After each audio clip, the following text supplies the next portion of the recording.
உதயநிதி ஸ்டாலின் காரில் பர்மனெண்ட்டாக போகணும் எடப்பாடி பழனிசாமின்றது தான் எனது ஆசை.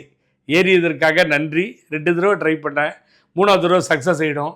ஏறு, திமுகவில் போய் சேர்ந்துக்கோ, நல்லபடியாக செட்டில் ஆகு, அண்ணா திமுக தப்பிச்சுக்கும் பழனிசாமி, உனக்கு ஆசை பூரா திமுக பின்னாடி போகணும் தான் இருக்குது. ஓ, உங்களை வச்சுட்டு பேசுகிறதுக்கு காதலன் காதலி அப்படிம்பாங்க. இப்போ காதலன் என்ன, காதலியோட தொடர்புலேயே இருப்பார், பின்னாடியே போவார், சுற்றிக்கிட்டே இருப்பார். இது இது இது வந்து காதல் ஸ்டோரி. இது இங்கே என்ன ஸ்டோரின்னா, எப்படியாவது நம்ம 2 பேரும் சேர்ந்துருவோம் விஜய் அடிக்கிறதுக்கு, அவர் நான் காரில் வர ஏறிக்கிறேன் அப்படின்னு ஏற வராரு. இவங்க விட்டுட்டு போகிறாங்க. அப்புறம் பின்னாடி போய் 4 பேர் போய் ரகசியமாக பேசிக்கிறாங்க.